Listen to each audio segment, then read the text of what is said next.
سلمہ رضی اللہ عنہا کہتی ہیں، جب ابو سلمہ کی آنکھیں موت کے وقت پتھرا گئیں تو رسول اللہ صلی اللہ علیہ وسلم تشریف لائے اور اپنے ہاتھ سے ان کی آنکھیں بند کیں۔ پھر فرمایا، جب روح قبض کی جاتی ہے تو اس کی بینائی بھی روح کے ساتھ چلی جاتی ہے۔ ابو سلمہ کے گھر والے یہ سن کر سمجھ گئے کہ ابو سلمہ کا انتقال ہو گیا اور رونے لگے۔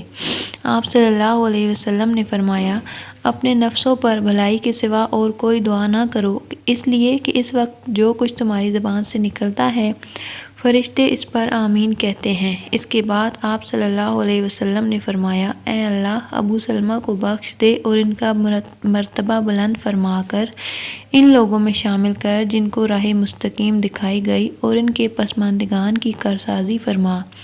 اے تمام جہانوں کے پروردگار، ہم کو اور ان کو بخش دے اور ان کی قبر میں کشادگی اور ان کو نور انور سے منور کر دے۔ اس حدیث میں نبی صلی اللہ علیہ وسلم نے ابو سلمہ رضی اللہ عنہ کے لیے قبر کو کشادہ کرنے اور قبر کو نور سے منور کرنے کی دعا فرمائی۔ ثابت ہوا کہ مومن کی قبر کو اللہ تعالیٰ نور سے منور فرما دیتا ہے، اور کافر یا منافق کی قبر ظلمت سے بھر دی جاتی ہے اور اسے تنگ کر دیا جاتا ہے۔ مرنے کے بعد انسان کو سب سے پہلے قبر کے مراحل سے گزرنا پڑتا ہے، اسی لیے نبی صلی اللہ علیہ وسلم نے اس کے خوفناک، خطرناک اور سخت حالات سے امت کو آگاہ کیا۔ اسی لیے تو آپ صلی اللہ علیہ وسلم نے فرمایا، اگر مجھے اس بات کا ڈر نہ ہوتا کہ تم مردے ہی دفن کرنا چھوڑ دو گے تو میں اللہ تعالیٰ سے دعا کرتا کہ وہ تمہیں بھی عذاب قبر سنا دے جس طرح کہ میں سنتا ہوں۔ صحابہ کرام رضی اللہ عنہ بھی قبر کے تصور سے لرزہ بر اندام رہتے۔ بے شک رسول اللہ صلی اللہ علیہ وسلم نے ارشاد فرمایا، قبر آخرت کی منزلوں میں سے پہلی منزل ہے، پس جس نے اس منزل سے نجات پائی اس کی بعد کی منزلیں آسان ہوں گی، اور جس نے اس منزل سے نجات حاصل نہ کی اس کی بعد کی منزلیں سخت دشوار ہوں گی۔ رسول اللہ صلی اللہ علیہ وسلم نے ارشاد فرمایا، میں نے کبھی کوئی منظر قبر سے زیادہ سخت نہیں دیکھا۔ حضرت ابو ہریرہ رضی اللہ تعالیٰ عنہ فرماتے ہیں، رسول اللہ صلی اللہ علیہ وسلم نے فرمایا، مردے کو جب قبر میں ڈال کر لوگ واپس آتے ہیں تو وہ ان کے جوتوں کی آواز سنتا ہے۔ اگر وہ مومن ہوتا ہے تو نماز اس کے سر کے پاس، روزہ اس کی دائیں جانب، زکوٰۃ اس کی بائیں جانب، اور دوسرے نیک اعمال، صدقہ، خیرات، صلہ رحمی اور لوگوں سے اچھا سلوک اس کے پاؤں کے پاس آ جاتے ہیں۔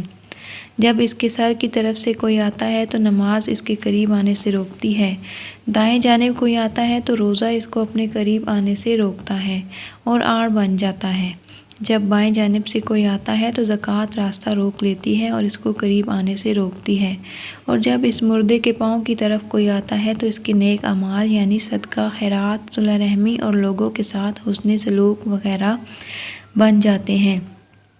پھر اس سے کہا جاتا ہے کہ بیٹھ جاؤ، چنانچہ وہ بیٹھ جاتا ہے اور اس کو سورج ایسے دکھائی دیتا ہے جیسے غروب ہونے کو ہے۔ پھر اس سے کہا جاتا ہے، تم اس شخص کے بارے میں جو تم میں مبعوث ہوا تھا کیا کہتے ہو اور اس کے متعلق کیا گواہی دیتے ہو؟ وہ کہتا ہے، مجھے ذرا نماز پڑھ لینے دو۔ اسے کہا جاتا ہے، تم عنقریب یہ کام کر لو گے، پہلے اس سوال کا جواب دو کہ تم اس شخص کے بارے میں جو تم میں مبعوث ہوا تھا کیا کہتے ہو اور کیا گواہی دیتے ہو؟ وہ کہے گا، یہ محمد صلی اللہ علیہ وسلم ہیں، میں گواہی دیتا ہوں کہ وہ اللہ کے رسول ہیں، اللہ تعالیٰ کے پاس سے دین حق لے کر آئے۔ اس سے کہا جائے گا کہ اسی بات پر تم زندہ رہے اور اسی پر تمہاری موت آئی، اور انشاءاللہ اسی امر پر تم زندہ کر کے اٹھائے جاؤ گے۔ اس کے بعد اس کے لیے جنت کا دروازہ کھول دیا جاتا ہے، جس کو دیکھ کر اس کی خوشی میں اضافہ ہو جائے گا۔ پھر اس کے سامنے دوزخ کا دروازہ کھولا جاتا ہے اور اس کو کہا جاتا ہے، اگر تو نافرمانی کرتا تو دوزخ میں تیرا یہ ٹھکانہ اللہ نے تیار کیا تھا۔ اس کو دیکھ کر اس کی خوشی اور شک میں اضافہ ہو جاتا ہے، اور اس کے لیے قبر 70 ہاتھ کشادہ کر دی جاتی ہے اور منور کر دی جاتی ہے، اور دوبارہ اس کا جسم پہلی حالت میں لوٹا دیا جاتا ہے، اور اس کی روح کو عمدہ اور پاکیزہ خوشبو میں رکھ دیا جاتا ہے، یعنی ان پرندوں کے پیٹ میں جو جنت کے درختوں میں چرتے پھرتے ہیں۔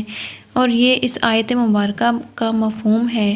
ترجمہ فرمایا، کافروں کا حال یہ ہوتا ہے کہ جب کوئی اس کے سر کی طرف سے آتا ہے تو وہاں کچھ بھی نہیں ہوتا، بائیں جانب سے آتا ہے تو اس طرف بھی کوئی چیز موجود نہیں ہوتی، اس کے پاؤں کی طرف سے آتا ہے تو اس جانب بھی کچھ نہیں ہوتا، اس کو کہا جاتا ہے کہ بیٹھ جاؤ، بس وہ خوف زدہ اور سہمے ہوئے بیٹھتا ہے۔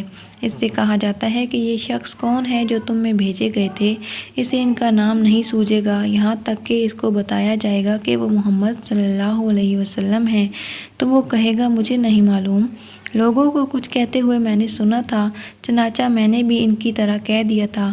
اسے کہا جاتا ہے کہ تو اسی بات پر زندہ رہا اور اسی بات پر تجھے موت آئی اور انشاءاللہ اسی حالت میں دوبارہ زندہ ہوگا۔